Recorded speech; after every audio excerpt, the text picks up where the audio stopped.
예, 우리 하나님 말씀 지난주에 이어서 계속해서 마태복음 8장 5절부터 13절을 보겠습니다. 마태복음 8장 5절에서 13절까지 제가 여러분에게 봉독해 올리겠습니다. 여호와께서 가브나움에 들어가시니 한 백부장이 나와 간구하여 이르되 주여 내 하인이 중풍병으로 집에 누워 몹시 괴로워하나이다. 이르시되 내가 가서 고쳐주리라. 백부장이 대답하여 이르되 주여 내 집에 들어오심을 나는 감당하지 못하겠사오니 다만 말씀으로만 하옵소서. 그러면 내 하인이 낫겠삼나이다. 나도 남의 수하에 있는 사람이요 내 아래에도 군사가 있으니 이더러 가라 하면 가고 저더러 오라 하면 오고 내 종도로 이것을 하라 하면 하나이다. 예수께서 들으시고 놀랍게 여겨 따르는 자들에게 이르시되 내가 진실로 너희에게 이르노니 이스라엘 중 아무에게도 이만한 믿음을 보지 못하였노라. 또 너희에게 이르노니 동서로부터 많은 사람이 이르러 아브라함과 이삭과 야곱과 함께 천국에 앉으려니와 그 나라의 본 자손들은 바깥 어두운 데에 쫓겨나 거기서 울며 이를 갈게 되리라.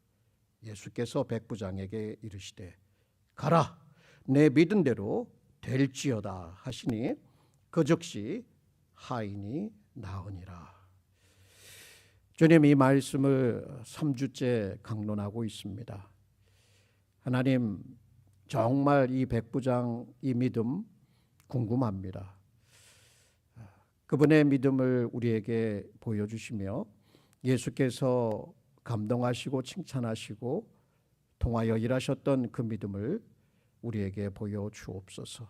그래서 우리에게도 그러한 삶이 이어지며 주님께 영광을 드리고 주님의 뜻을 이루는 도구들이 되게 하여 주옵소서. 예수님의 이름으로 기도합니다. 아멘. 여러분, 오늘날 AI 시대에 정말 교회가 앞으로 생존할까라고 하는 질문을 많이 던집니다. 그리고 혹자들은 예언하듯 말합니다. 교회는 역사 속으로 사라질 것이다. 통계를 보면 마치 이러한 것들이 실제 일어나는 것 같습니다. 미국에서 전보다도 훨씬 적은 숫자들 61%라고 얘기를 합니다. 그 사람들이 나는 그리스도인이야 라고 고백을 한대요. 그러나 그 수치는 전보다 훨씬 내려간 수치입니다. 매 주일 여러분처럼 주일 예배를 참석하는 그 퍼센티지는 30%에 불과합니다. 그리고 젊은 층은 더 낮습니다. 이게 미국의 문제가 아니라 우리 한국 교회에도 똑같은 현상이 일어나고 있습니다. 그런데 보면 여전히 교회당은 서 있어요. 교회 예배도 드려져요. 그리고 교회에서 사용하는 언어도 사람들은 동일하게 사용합니다. 그런데 교회는 점점 더 줄어들고 쇠퇴해 가고 있다. 다들 염려하고 있죠. 아마 여러분도 그 이야기를 나누며 염려하신 그런 일이 있을 것입니다. 그러면 뭐가 문제냐? 뭐가 근본적인 문제냐? 프로그램 뭐 이렇게 하면 돼. 또 어떤 분들은 또 그 신학 교육을 교회에서 하지 않아서 그래. 물론 다 이런 것들도 연관성이 있을 거예요. 전혀 무관하진 않아요. 그런데 근본적으로 그 뿌리에 있는 핵심의 문제는 무엇일까? 저는 본문 말씀을 통해서나 성경 연구를 통해서 예수님의 말씀이 떠올랐어요. 내가 이 땅에 올 때, 내가 다시 올 때에 믿는 자를 보겠느냐? 왜 이런 말씀을 하셨을까? 그럼 오늘날 예수님이 다시 오셔서 보실 때 내가 믿는 자를 보겠느냐? 이런 말씀을 하신다면 여러분은 어떻게 대답하시겠어요? 내가 가지고 있는 이 믿음? 오늘날 문제는 뭐예요? 아까 장로님이 기도 중에 언급을 했듯이 우린 말을 잘해요. 진짜 말 잘해요. 저도 그래요. 근데 말을 하는데 그 다음이 문제예요. 삶이 결여되어 있어요. 그 말대로 살아감이 부족하다는 거예요. 그러면 오늘 우리가 이 백부장의 믿음, 예수님께서 연결하는 게 뭐예요? 이스라엘 중에 이만한 믿음을 만나보지 못했다. 내가 다시 올 때에 믿는 자를 보겠느냐. 근데 그 당대에 그 믿음을 칭찬한 사람이 여기 이야기가 기록이 되어 있는 거예요. 우리는 이 말씀을 통해서 이 백부장의 무엇이 그 예수님을 놀랍게 했을까 충분히 살펴보았죠. 2주 동안 우리가 살펴본 그것은 이런 거예요. 이 백부장은 이 군인이었기 때문에 이렇게 명령의 체계에 의해서 움직이는 문화 가운데 있었던 사람이기 때문에 그렇게 예수님도 이해해서 예수님의 말씀 권세 명령 한마디면 되는 거야. 그러니까 백부장이 다른 사람들과 다르게 꿰뚫고 있었던 그 예수님이 어떤 분이시냐에 대한 것은 그분 말씀만 하시면 돼. 요거지요. 바로 요 말씀. 그래서 예수님은 말씀의 권세가 있는 것이다. 조금 더 성경 전체로 확장하면 그분은 땅과 하늘에 있는 모든 권세를 가지신 창조주, 구원자, 하나님이시다 라고 하는 것을 우리는 성경을 통해서 알 수가 있어요. 그러면 우리는 어떻게 해야 되느냐? 이런 문제에 대해서 궁금하게 질문하는 분들이 있다면 당연히 그분의 말씀을 믿고 순종하면서 사는 거예요.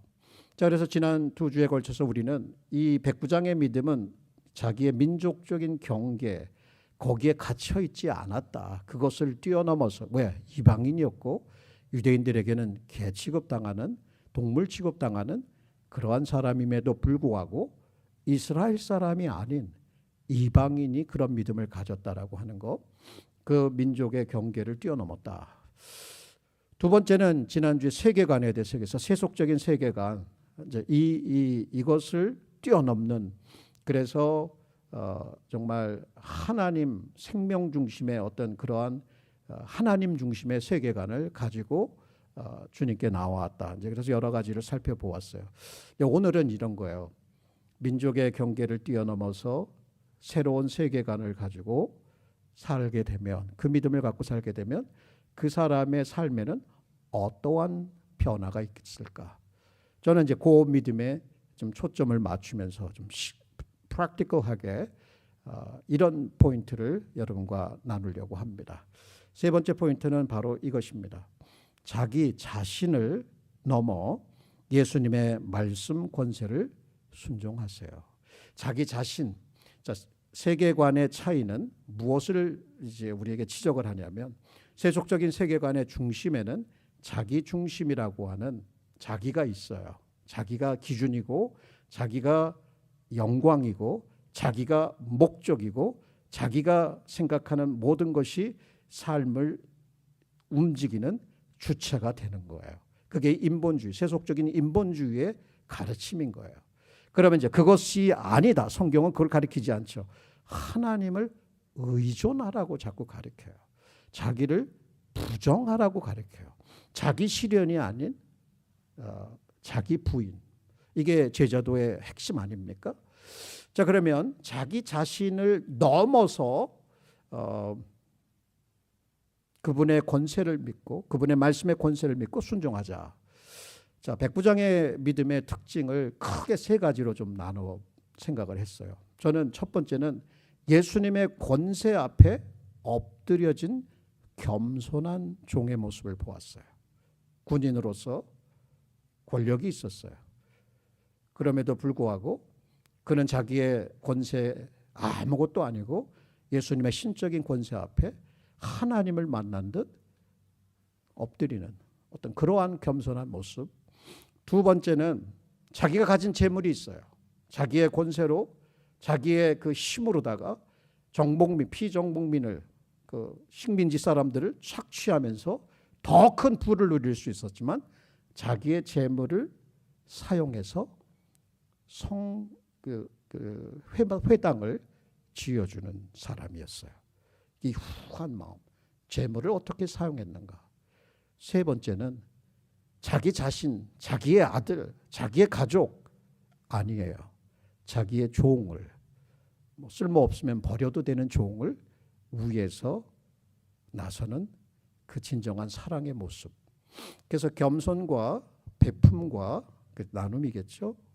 나눔과 또 사랑. 이 세 가지가 백부장의 믿음을 다 우리가 어떻게 이해하겠어요. 그러나 그러한 모습들이 이 말씀을 통해서 드러나기에 그가 지배하고 있었던 예전의 그 로마의 세계관이 아닌, 세속적인 세계관이 아닌 성경적인 세계관, 예수님의 권세를 믿고 그분이 이런 분이야라고 하는 신앙을 가졌을 때 그 삶 속에 세 가지가 나타났다.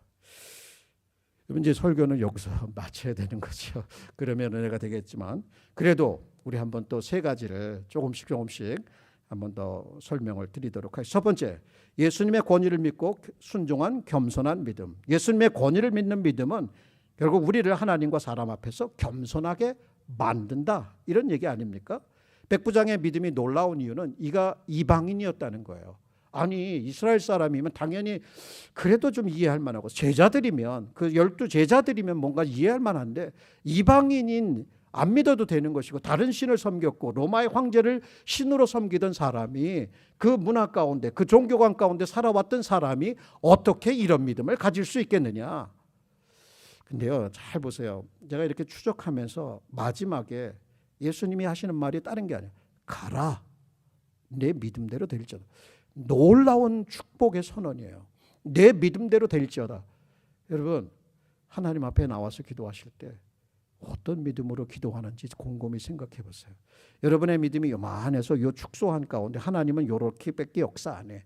요렇게 기도하면 내 믿음대로 될지어다 하면 어떻게 되겠습니까?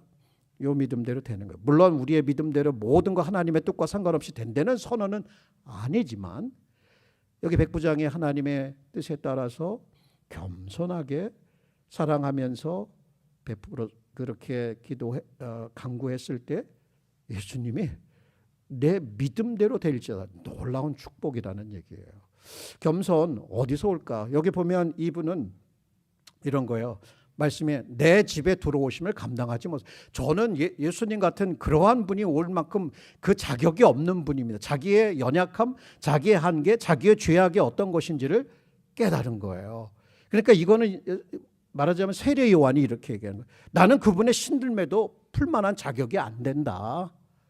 여기 보면 솔로몬이 성전을 지어놓고 기도하면서 하늘과 하늘의 하늘이라도 주를 감당하지 못하겠거든. 내가 지은 이 성전이 야 어떻겠습니까? 이렇게 고백을 했어요. 그 얘기는 뭐냐면 백부장이 내 집에, 내 성전이 내 집에 들어오는 걸 저는 감당할 자격이 없습니다. 자기의 죄악됨을 고백한 거죠. 사도 베드로 기억나시죠? 밤새도록 일했잖아요. 고기 잡으려고. 아무것도 못 잡았어요. 그랬더니 예수님이 말씀하시 한마디, 깊은 데로 가서 그물을 던져라. 어마어마하게 잡았어요. 그때 그가 느꼈던 건 뭐예요? 이분은 그냥 단순히 그냥 사람이 아니구나. 이분은 신적인 권세를 가진 하나님이구나. 그러면서 고백하는 게 주여 나를 떠나소서. 나는 죄인으로서이다. 아마 이런 것과 일맥상통하는 그러한 겸손이, 단순히 이것은 겸손하려고 겸손한 척하는 것이 아니라 진짜 그분은 말씀으로만 해도 된다라고 하는 그 믿음에서 나온 거죠. 결국은 우리가 일부러 만들어낼 수는 없는 거예요. 어디서 온다고요? 이런 겸손이 하나님이 어떤 분이시냐, 예수님이 어떤 분이신가를 바르게 깨달아야 돼요. 그분이 정말 하늘과 땅에 속한 모든 권세를 가지신 분이고 그분이 내 앞에 서 있다면 이 사도 요한이 그분의 환상을 보면서 마치 죽은 자와 같이 된다고 그랬잖아요. 이거는 뭐를 얘기를 해주는 거냐면 예수님이야말로 진정한 하나님의 아들이다. 그분 앞에 우리의 모습은 어떨까? 깊이 나의 부족함을, 깊이 나의 죄악됨을 고백할 수밖에 없는 거예요.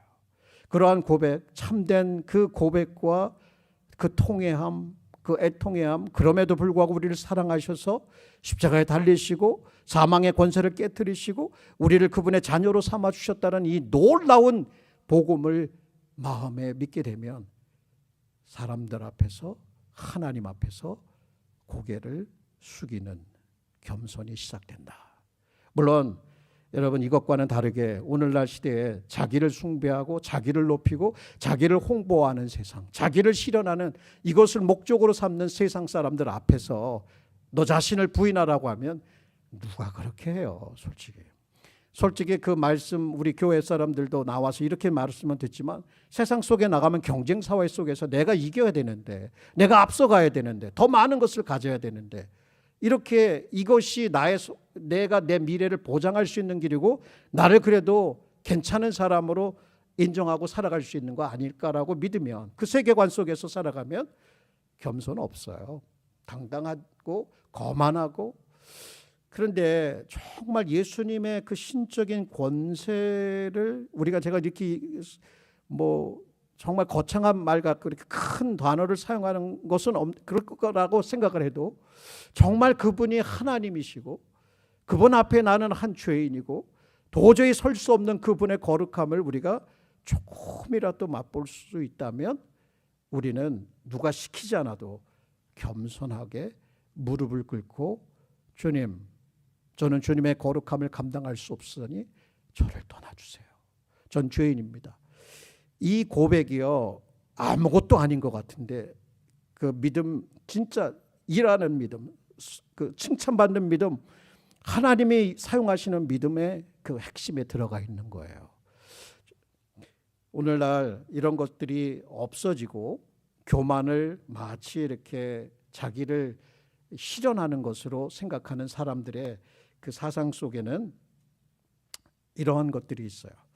워터게이트의 공모자였던 조지 고든 리디라는 사람이 있어요. 자, 이분의 말을 한번 제가 인용할게요. 어떤지 한번 들어보세요. 이분이 이래요.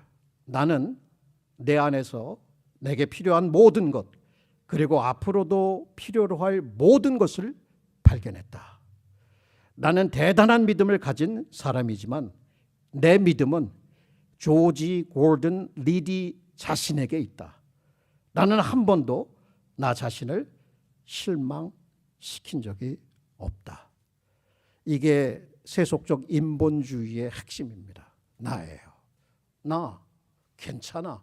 난 나 스스로를 믿고 살아. 난 내 주목을 믿고 내 재산을 믿고. 그러니까 이런 분들에게 있어서는 권력의 사닥다리를 올라가는 게 목표겠죠.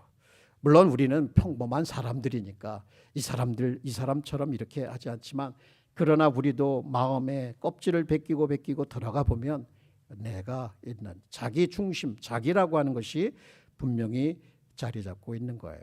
자, 이 문제에 대해서 우리 한번 솔직하게 질문을 던져봅시다. 저와 여러분이 예수님을 그 하나님의 아들로 그분의 신적인 권세 앞에 내 자신의 죄악이, 내 자신의 연약함이 노출된 적이 있어요. 그러면서 떨면서 주님 저는 죄인입니다. 깊은 그 고백과 깊은 그분을 향한 주님이 아니면 나는 용서받을 길도 없고 구원받을 길도 없습니다. 제게 오시옵소서. 저를 용서하시고 깨끗하게 해주시고 저를 사용하여 주옵소서. 주님의 뜻에 따라 살기를 소망합니다. 어떤 이러한 솔직한 기도가 있었는지, 단순히 예수님은 그냥 사람들이 얘기한 역사 속에 한 위대한 인물 중에 하나로만 생각하면서 그래도 그 정도만 믿고 살아가도 괜찮아, 아니면 위장된 가면을 쓴 겸손으로 하나님 앞에 그렇게 또 사람들 앞에 말은 하지만 거만하며 교만한 태도로 그렇게 살았다면, 여기 백부장의 모습, 주님 나는 내 집에 들어오심도 감당하지 못하겠습니다. 그냥 말씀만 해 주세요. 그거로도 충분합니다. 나도 내 밑에 부하들이 있지 않습니까? 명령만 내리면 하는데 주님 말씀만 하시면 나 같은 죄인 집에 들어올 거 난 감당 못하겠사오니 말씀만 하세요. 참 놀라워요. 어떻게 이런 말을 할 수 있었는지. 저는 제가 아무리 생각해도 이런 말 못할 것 같아요. 아니, 그러니까 처음 예수님을 봤을 때 떠오르는 말이 그 말일까? 전혀 그렇지 못할 것 같아요. 여러분, 이러한 겸손한 믿음 굉장히 참 배우고 싶은, 따르고 싶은 믿음의 색깔이 아닌가, 믿음의 성격이 아닌가 생각해 봅니다. 여러분의 또 저의 믿음이 어떠한지 돌아보는 시간이 되었으면 좋겠습니다. 자, 두 번째, 이제 아까 말씀드린 대로 물질을 하나님과 이웃을 위해 선용하는 믿음이었다. 왜? 예수님의 하나님의 공급하심을 믿기 때문에 그렇죠. 나 이거 내 재산 해도 괜찮아. 이 일은 좋은 일이고 하나님이 다 내 인생, 내 자녀, 내 사업, 내 모든 것 책임져 주시는 분은 하나님이셔. 이거요 굉장히 쉬운 것 같은데요. 그렇지 않아요, 여러분. 저도 살다 보니까 당장 뭐가 필요하고 당장 이렇게 해야 되고 이렇게 해야 되고 그러면 그 계산 속에서 우리는 조금 그래도 내가 그러니까 그냥 사람은 자연스럽게 내가 가진 거, 돈을 의지하고 살아가는 존재예요. 필요하니까. 뭐 그거를 부정하고 그걸 나쁘다고 얘기할 수는 없지만 그러나 내 마음 중심이, 내 삶을 움직이는 중심이 재물이냐 아니면 하나님의 이슈를 여기서 묻고 있는 거예요.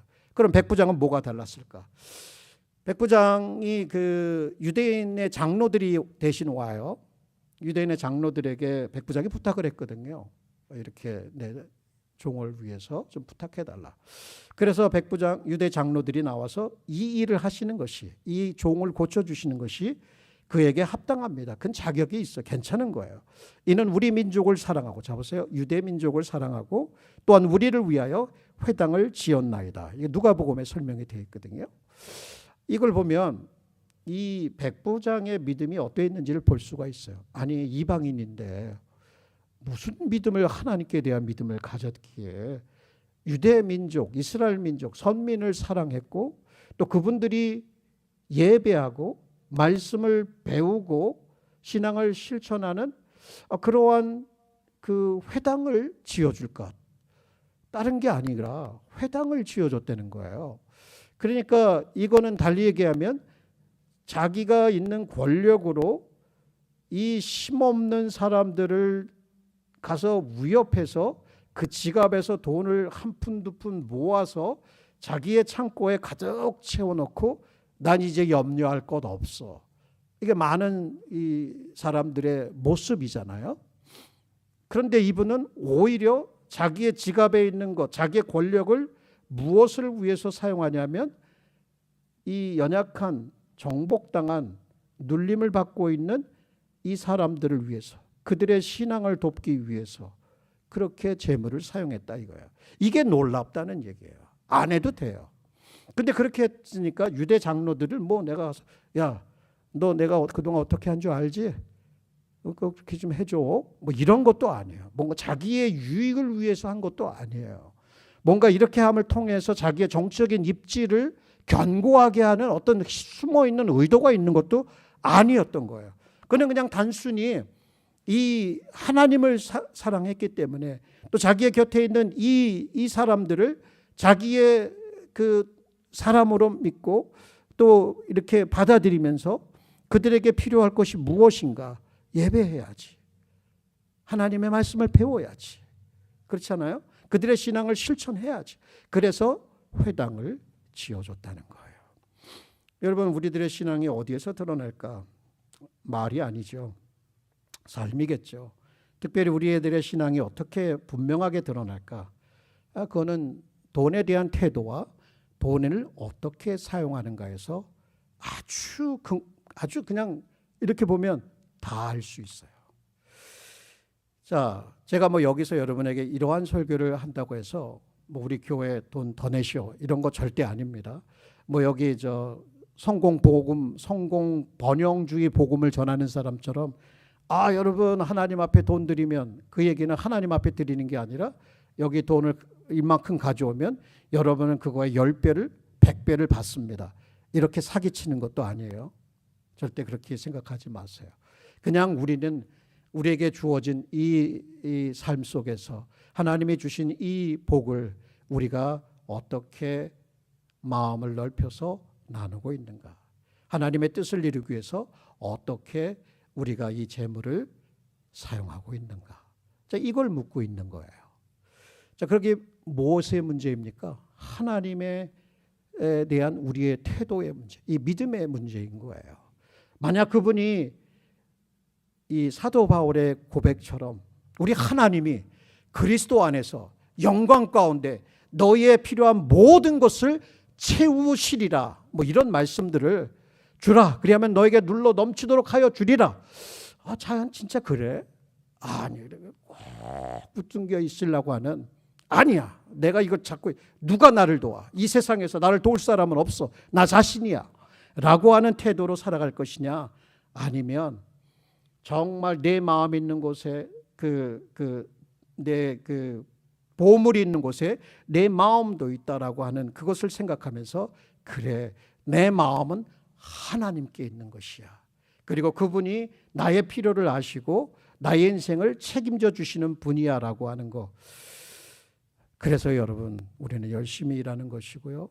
그래서 소득이 오면 관리자로서 그것을 지혜롭게 쓰는 거예요. 나만을 위해서, 내 가족만을 위해서가 아니라 나하고 모르는 사람들을 위해서도 그것을 써가는 거예요. 그런데 오늘날 아까 전에도 얘기했지만 세속주의의, 물질주의의, 도덕적인 타락, 이런 것들이 우리에게 계속해서 도전이 됩니다. 근데 그 뿌리를 들어가 보면 결국 무엇이냐? 자기 중심적 개인주의, 그리고 돈에 대한 사랑이 있다는 거예요. 이런 말을 한 사람이 있어요. 이 현대인들의 자기를 부정하고 자기 실현을 목적으로, 그리고 자기를 하나님 의존이 아니라 자기 의존을 찬양하며 사는 이 현대인들, 이분들에게 있어서 무엇을 의지할까? 하나님이 아니면 무엇을 의지할까? 딱 하나예요. 돈이에요. 돈. 근데 이제 이분들은 이 앵겔이라고 하는 분이, 제임스 앵겔이라는 분이 현대인들의 어떤 특징을 이렇게 요약을 했어요. 뭐 길지만 제가 짤막하게 요약을 하면 이런 거예요. 하나님은 설령 존재한다 하더라도, 현대인들의 생각이에요. 하나님은 설령 존재한다 하더라도 단지 비인격적인 도덕적 힘에 불과하다. 행복은, 자 보세요, 현대인들이 생각하는 행복은 무한한 물질적 획득에 있다. 옳고 그름의 객관적인 기준, 실제로 존재하지 않는다. 초자연적인 것, 단지 누군가의 상상의 산물일 뿐이다. 성경, 인간이 쓴 책에 불과하다. 이게 세속주의적인 인본주의와 물질주의, 개인주의, 이런 이기적 개인주의에 빠진 사람들의, 현대인들의 생각이라는 얘기예요. 여러분, 이게 옳지 않다고 생각하시면 우리가 어떻게 그것이 아니다라고 말할 수 있겠어요? 우리의 마음 중심에 하나님보다 재물을 의지하는가? 그렇지 않다면 그 재물을 어떻게 사용하고 있느냐? 이거를 보면 결국 백부장이 그렇게 손을 벌려서, 자기에게는, 유대인들은 자기를 이방인이라고 부르지만 자기 입장에서는 이 힘없고 나약한 이방인들, 이 정복된 피방민들, 이들을 위해서 회당을 지어줬다는 것은 많은 것을, 그분의 믿음이 어떤 것인지를 우리에게 시사해 줍니다. 우리 보러 교회 건물 짓자 뭐 그래가지고 건축원금 많이 하십시오, 이런 거 설교하려고 그러는 게 아니에요.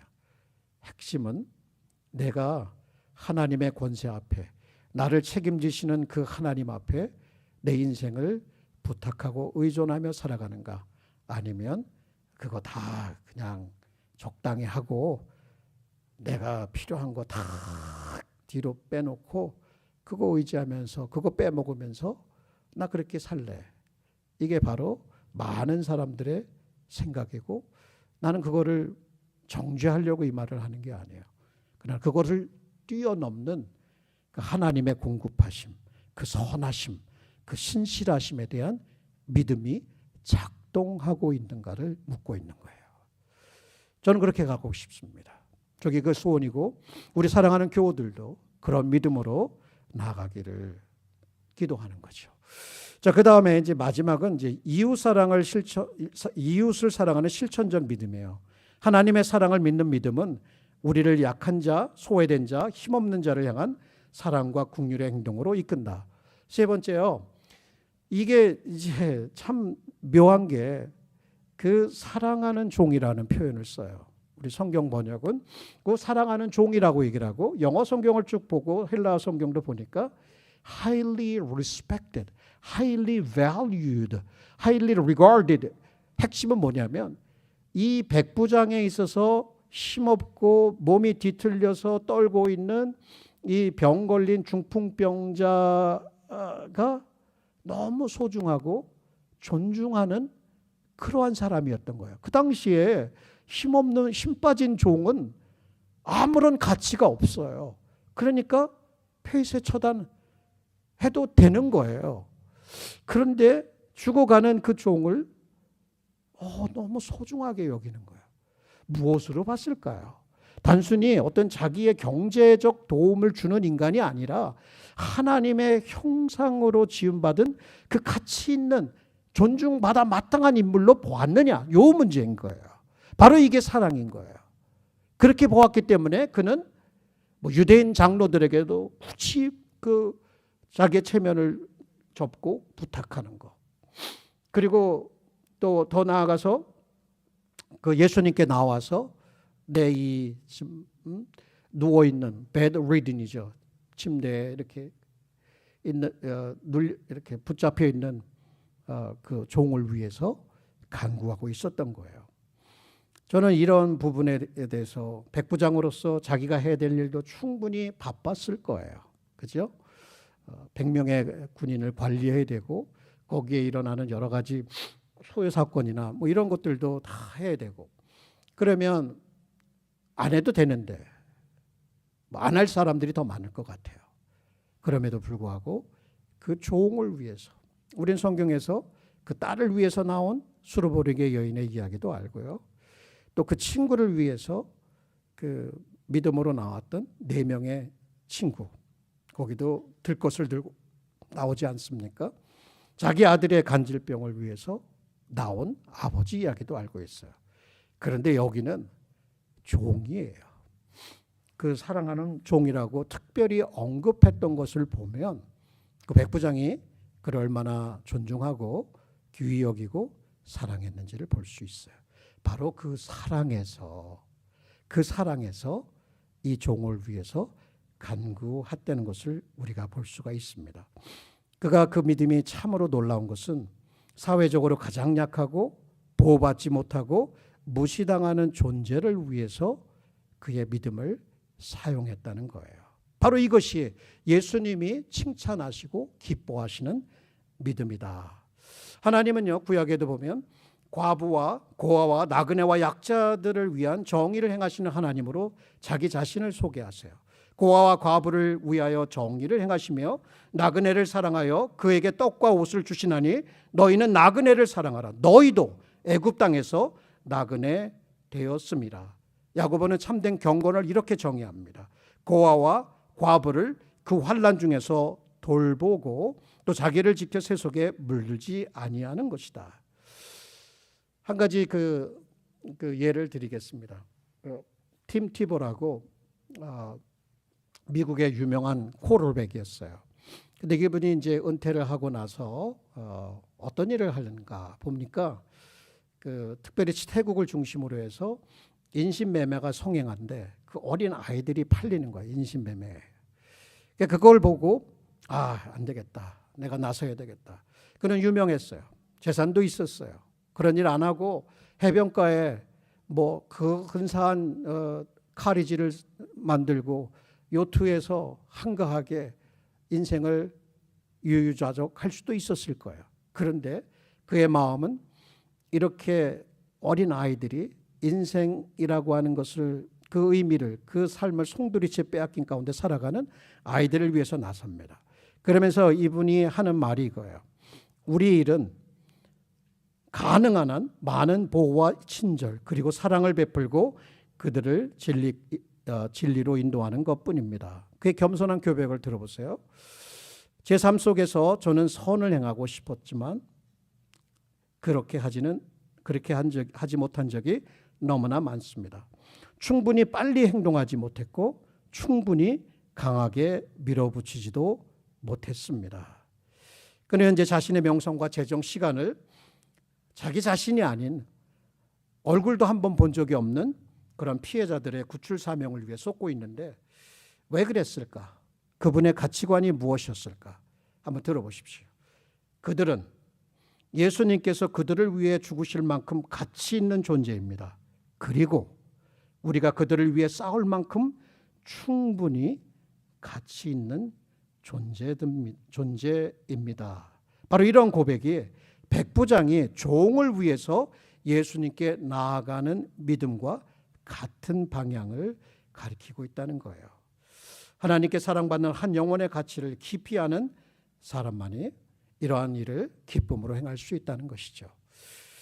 나는 그렇지 못한데, 나는 그렇지도 않고, 나는 여전히 이기적이고, 나는 내 자신과 내 자식, 가족들 그 정도만 알 뿐인데 그럴 수 있을 거예요.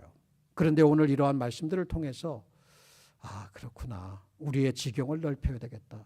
나 자신의 지경, 내 나라고 하는 여기서 이 중심성에서 벗어나서 지경을 넓힐 수 있는 것, 그렇게 가능하게 하는 것은 바로 예수님이 누구인가, 예수님이 어떠한 삶을 사셨는가, 그가 죽기까지 자기 자신을 낮추시고 그가 그렇게 부요하신 분임에도 우리를 위해서 가난하게 되셨다라고 하는 것, 그것이 사랑이라고 하는 것을 우리가 알게 되면 우리도 그러한 쪽으로 믿음을 사용하며 살아가게 된다는 것이죠. 여러분, 우리는 정말 큰 복을 받았어요. 그것이 칭의의 복입니다. 그것이 구원의 핵심입니다. 우리가 부족하니까, 우리가 연약해서 이룰 수 없는 것을 예수께서 십자가를 지심으로 우리를 용서하시고 우리를 죄를 한 번도 지어보지 못한 그러한 의로운 신분을 허락해 주셨어요. 그런데 그 어려운 신분의 복이 어떤 것인지를 우리가 깊이 알게 되면, 그래요, 이제는 그러한 정말 믿음으로 역사하는 사랑으로 수고하는 그 믿음, 이런 것들을 우리 삶 속에 실천할 수 있다. 바로 백부장이 보여줬던 것은 병든 종 버려도 그만인데 그렇게 하지 않았다라고 하는 것에서 그렇구나. 우리도 정말 우리의 가정과 일터와 이웃과 사회 속에서 거기서 그 사랑으로 드러나는 그 믿음, 그것이 말할 필요도 없지만 사람들이 그것을 보게 되면 이 사람들은 성경을 믿고 하나님을 믿는 사람들이구나 라고 인정해 주게 될 것입니다. 여러분, 우리는 자기 중심이라고 하는 그 틀을 좀 벗어나야 될 필요가 있어요. 이러한 일화가 있습니다. 북한에서 선교하는 한 의료 선교 선생님, 닥터에 대한 이야기예요. 어느 날 그를 감시하는 감시원이 그 윤 선생 그 선교사 아니야? 이렇게 추궁을 한 거죠. 그랬더니 이 선교사님, 의사분이 이제 지혜가 떠올랐던 거죠. 그래요? 근데 당신이 생각하는 선교하고 내가 생각하는 선교가 어떤 것인지 한번 맞추어 봅시다. 이렇게 얘기를 해요. 그러면서 이 북한 감시원이 생각하는 선교는 그 식민지 시대에 그 정부의 앞잡이가 되거나 어떤 제도권의 앞잡이가 돼서 와가지고 예수 전한다고 하면서 폭력을 행사하고 그 사람들의 식민지를 이렇게 주장하는 심의 권력들의 앞잡이 노릇을 하던 선교사들의 모습을 생각하면서 굉장히 부정적인 그 이미지를 가지고 있었던 거예요. 그랬더니 근데 말이에요, 이분의 닥터의 말은 이런 거예요. 나에게 선교사가 맞냐고 묻는다면 맞습니다. 나는 하나님을 사랑하고 이웃을 사랑하는 목적으로 이 땅에 왔습니다. 예배가 회복되어 이 땅에 하나님의 복을 받는 것이 나의 선교 목적입니다. 이렇게 얘기를 했대요. 이게 생활적인 선교죠. 그랬더니 그 북한 경비원이 하는 말이 윤 선생 듣고 보니 그건 좋은 선교입니다 라고 고백을 했대요. 이런 말이 아닌 삶으로 그리스도의 향기를 드러내는 것, 이것이 진정한 의미에서 선교적 삶이라고 할 수 있겠죠. 타인을 위해서 눈물 한 방울을 흘려줄 수 있는 것, 이러한 책을 쓰신 분도 있고 타인을 위해서 흘리는 그 눈물 한 방울이 결국은 인간다움의 증거라고 고백한 분이 있어요. 여러분, 저와 여러분을 위해서 누가 눈물을 흘려줄까요? 누가 눈물을 흘리셨습니까? 예수님이에요. 모두. 우리 뭘 그렇게 의로워서 그렇게 착해서 아니에요. 그냥 우리는 인간일 뿐이고 죄인일 뿐이에요. 그런데 예수님이 눈물을 흘리셨어요. 눈물뿐만 흘리셨나요? 피를 흘리셨어요. 자기의 생명 전체를 들여서 저와 여러분을 용서하시고 가슴으로 품으신 거예요. 지금도 우리를 품어주시는 거예요. 그 사랑이 우리를 정말 믿음의 삶을 살게 하시는 거예요. 우리의 믿음이 정체되어 있는 고급차, 맨날 보면 뭐합니까? 움직이지도 않고 바라만 보는 우리의 믿음이 만약 그러한 죽어있는 믿음과 같다면 참 불행한 거예요. 참 불행한 삶을 사는 거예요. 그런데 우리의 믿음이 비록 연약해도 막 한 가지 조그만 것부터 하나라도 그렇게 실천해 가면서 예수님의 말씀은 이런 것이고 권세는 이런 것이고 나는 그 권세대로 그 말씀대로 실천하며 믿고 실천하며 순종하며 나가겠다. 바로 이 믿음을 주님은 칭찬하시면 그래 잘하고 있어. 더 잘할 수 있어. 할 수 있어. 라고 인커리지 해주시는 거예요. 설교의 요약을 하자면 이런 거예요. 사도 바울의 말대로 너희가 믿음 안에 있는가 너의 자신을 시험하고 확증하라. 예수 그리스도께서 너희 안에 계신 줄을 스스로 알지 못하느냐. 여러분, 여러분의 믿음이 어떤가를 잘 돌아보는 것은 중요합니다. 그런데 여러분의 믿음에 그것만 보지 마세요. 그 믿음의 대상이신 예수의 그 아름다움을, 예수의 그 사랑을, 예수의 그 섬김을, 그분을 보는 거예요. 그것이 히브리서 기자의 권면입니다. 여러분, 이분이 말하는 거예요. 믿음의 주여 온전케 하시는 이인 예수를 바라보자. 그는 그 앞에 있는 기쁨을 위하여 십자가를 참으사 부끄러움을 개의치 아니하시더니 하나님의 보좌 우편에 앉으셨느니라. 한번 정리를 하면서 그분의 권세 앞에 겸손을 실천하는 믿음, 내가 가진 것을 타인을 위해서 베풀 수 있는 그런 믿음, 그리고 가장 연약한 자를 위해서 나서서 사랑을 실천할 수 있는 믿음, 이게 뭐 우리의 노력과 의지로만 되겠습니까? 이게 우리 안에서 역사하시는 그 성령의 역사를 우리가 알잖아요. 그래서 저는 그러한 은혜가 저와 여러분에게 있기를 소망하고, 그럴 때 예수님이 이렇게 얘기해 주시면 어떨까요? 가라, 내 믿음대로 될지어다. 가라, 내 믿음대로 될지어다. 거기에 복음의 역사가 있고 치유와 회복의 역사가 있고 불안해하는 사람들의 그 마음 가운데 그 담대함이 어떤 것인지를 알게 해주시고, 불안할 수밖에 없는 상황과 현실 가운데서도 왜 내 마음이 이렇게 평안하지? 예수가 계시기 때문에 그렇겠죠. 저와 여러분에게 이러한 믿음의 축복, 바로 예수님이 칭찬하시고 사용하시는 그 믿음의 복이 우리의 것이 되기를 간절히 기도합시다.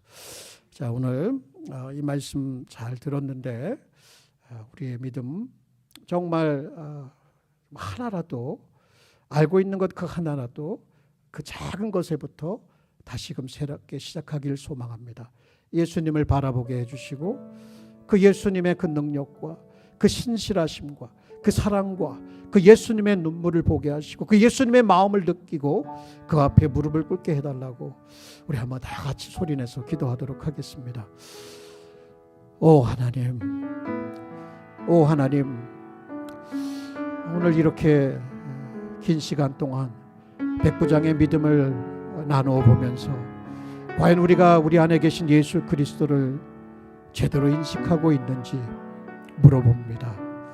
우리는 우리의 문제 속에 갇혀서 우리의 문제를 중심으로만 사고하며 살아가고 있었지 않았는지, 그래서 하나님도 작게 보이고 하나님을 믿는다고 고백은 하고 기도는 하지만 여전히 우리의 생각 속에 갇혀서 살아가고는 있지 않았는지 주님 앞에 고백합니다. 주님, 저희의 어리석음을, 저희의 연약함을, 저희의 믿음 없음을 주님께서 불쌍히 여겨 주옵시고 오늘 이곳에 보여주신 이 말씀, 들려주신 말씀을 우리의 마음에 담고자 소원합니다. 백부장, 그 이름도 저희들은 모릅니다. 그러나 그가 예수님께 보여줬던 그 신앙의 태도는 우리에게 많은 도전을 안겨주고 있습니다. 여전히 또 실패할 것 같고 잘 안 될 것 같은 그런 자신 없음에 우리는 또 사로잡혀 있습니다. 주님이여 우리에게 오시옵소서. 주님이여 우리의 마음에 눈을 열어 주옵소서. 우리를 위해서 십자가에 달리시고 부활하신 그 예수님이, 그 예수님의 실제, 그 예수님의 임재를 우리에게 보여 주옵소서. 우리는 홀로 인생을 걷는 것이 아니며 우리는 이곳에 우리 홀로 우리들 조언하고 우리들의 감정을 해소하기 위해서 예배하는 것이 아닙니다. 우리는 하나님을 높이는 것이며 우리와 함께 계신 예수님을 높이는 것이며 그렇게 예배하며 그분께 우리의 마음과 사랑을 전하는 것입니다. 오 하나님이여 우리를 돌아보아 주옵소서. 사랑하는 우리 주블리 은혜 장로교회, 사랑하는 교우들 한 분 한 분을 주님께서 기억하여 주옵소서. 우리 하나님 아버지 하나님, 그 피를 흘려서까지 이 교회를 사랑하신 그 사랑이, 우리를 그 어떤 곳에도 끊을 수 없는 그 사랑이 바로 우리를 있게 하셨사오니, 우리를 살게 하시오니, 우리를 하나님 앞에 나아가게 하시오니 그 사랑으로 우리를 일으켜 주옵소서. 안진뱅이처럼 주저앉아 있지 말게 하여 주옵시고 우리를 일어나게 하시옵소서. 담대하게 하시옵소서. 주님의 공급하심을 믿게 하여 주옵소서. 그 사랑을 믿게 하여 주옵소서. 아버지 하나님, 우리가 믿지 않고 우리의 생각 속에 갇혀 살지 말게 하여 주옵시고 그 사랑의 능력으로 하나님 다시 한번 이 교회를 주님께서 살려 주옵시고 이 교회를 움직여 주시옵시고 하나님의 영광을 보며 살아갈 수 있도록 하나님이여 하나님의 역사해 주시옵소서. 주님이여 우리를 일으켜 세워 주옵소서. 우리의 믿음을 주님께서 사용하여 주시옵소서. 오 전능하신 하나님이여 역사해 주옵소서. 거룩하신 하나님이여 이곳에 역사해 주옵소서. 우리의 믿음을 주님께서 살려 주옵소서. 살아서 역사하게 하여 주옵소서. 죽은 믿음으로 살아가지 말도록 하나님이여 역사해 주옵시기를 원하오니 오 하나님이여 하나님이여 이곳에 저희들을 긍휼히 여기심 있게 하여 주옵소서. 오 주님을 바라보니 주님 도와주시옵소서. 또 오늘 이곳에 저희들이 계속해서 다시 한번 기도하기를 소망합니다. 아까도 우리 박정련님이 기도했지만 이곳에 복음의 역사가 있기를 간절히 소원합니다. 그냥 말로만 듣는 것이 아니라 이곳에서 복음이 선포되고 구원받는 영혼들이 있게 되고 뒤로 물러갔던 자들이 다시금 주님께로 나오는 회복이 있게 되는, 그래서 우리가 교회의 사명, 영혼을 구원하여 제자 삼는 교회가 될 수 있고 우리의 교회의 사명, 그리스도의 십자가 사랑을 경험하며 그 힘으로 하나님과 이웃을 사랑하는 교회가 될 수 있도록 그냥 말로만 우리의 신앙을 외치는 것이 아니라 삶으로서 증거하는 산교회가 될 수 있도록 함께 기도해 주셨으면 좋겠습니다. 그리고 우리 가운데 육신의 연약함을 가지고 살아가는 많은 지체들이 있고 또 사업하는 여러 지체들 갈등하고 있고 수고하고 있고 그들의 그 수고에 하나님의 은혜가 임하도록, 하나님의 지혜가 임하도록 기도해 주시기를 부탁드립니다. 그리고 더불어서 여러분 마음 가운데 가지고 나온 기도의 제목들도 더불어서 함께 기도하는 그러한 시간을 갖겠습니다. 다 기도하실 수 없다 하더라도 마음에 주시는 그것을 붙들고 다 같이 소리내서 하나님 앞에 간구하는 시간을 갖겠습니다. 기도하십시다. 거룩하신 하나님 아버지 고맙습니다. 우리에게 너는 구하라, 찾으라, 두드리라고 말씀하여 주셨습니다. 우리 주 예수 그리스도 이름으로 주님 앞에 구하면 주님께서 시행하시겠다고 말씀하여 주셨습니다. 너희가 내 이름으로 구하라고 말씀하여 주셨고 너희에게는 부르짖으라 그리하면 크고 비밀한 일을 내게 보이시겠다고 말씀하여 주셨습니다. 이러한 약속을 붙들고 주님 앞에 나왔사오니 주님이여 사랑하는 교회를 일으켜 세워 주옵소서. 이곳에 하나님이여 참된 부흥의 역사를 허락하여 주옵소서. 구원받는 영혼들이 있게 하여 주옵소서. 아버지 하나님, 뒤로 물러간 영혼들의 회복이 있게 하여 주옵소서. 하나님의 영혼들을 구원하여 제자로 삼는 교회로서의 부흥이 있게 하여 주옵소서. 아버지 하나님 빈자리를 채우는 하나님 숫자적인 부흥도 있게 하여 주옵소서. 우리의 믿음이 잠자고 있었다면 깨워 주시옵소서. 우리 사랑하는 교우들 가운데 아버지 하나님 질병으로 고생하는 분들을 주님께서 기억하여 주옵소서. 나사렛 예수 그리스도의 이름의 권세와 그 영광의 능력으로 그들을 고쳐 주옵소서. 하나님이여 고쳐 주옵소서. 그 능력이 나타나게 하여 주옵소서. 그 영광이 나타나게 하여 주시옵소서. 아버지 하나님 사업하는 분들에게 하나님의 지혜를 주시옵소서. 그 어려움 가운데서 뚫고 나가는 믿음을 허락하여 주옵소서. 하나님 우리 사랑하는 어머니들에게 우리 사랑하는 아버지들에게 아버지 하나님 주께서 함께하여 주옵소서. 그들의 믿음 가운데 역사하여 주옵소서. 그래서 아버지 하나님 가정들에게 평화가 있게 하여 주옵시고 회복이 있도록 주님께서 역사하여 주옵소서. 아버지 하나님이여 도와주시옵소서. 전능하신 아버지 하나님 중보하며 기도하는 우리 사랑하는 교우들의 이 기도를 주님께서 응답하여 주옵소서. 마음의 소원을 가지고 주님 앞에 간구하는 그 소원들을 하나님이여 들어주시옵소서. 하나님이여 역사해 주옵소서. 아버지 하나님 이 교회를 불쌍히 여겨 주옵시고 우리 사랑하는 교우들을 주님께서 긍휼히 여겨 주옵시고 주의 사랑으로 주의 능력으로 역사해 주옵소서. 주님 말씀하시옵소서.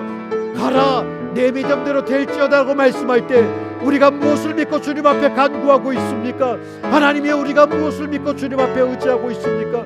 우리의 믿음을 새롭게 하시며 우리의 믿음을 사용하여 주셔서 아버지 하나님 말씀의 축복이 이 말씀의 축복이 우리 가운데 임하게 하여 주옵소서. 아버지 하나님 도와주시옵소서. 이 무리를 주님께서 기억하여 주옵소서. 주님이여 늘 동행하시고 주님이여 늘 보호하여 주옵시며 주님이여 늘 인도하여 주옵시기를 원하오니 하나님이여 역사해 주옵소서. 오 감사합니다.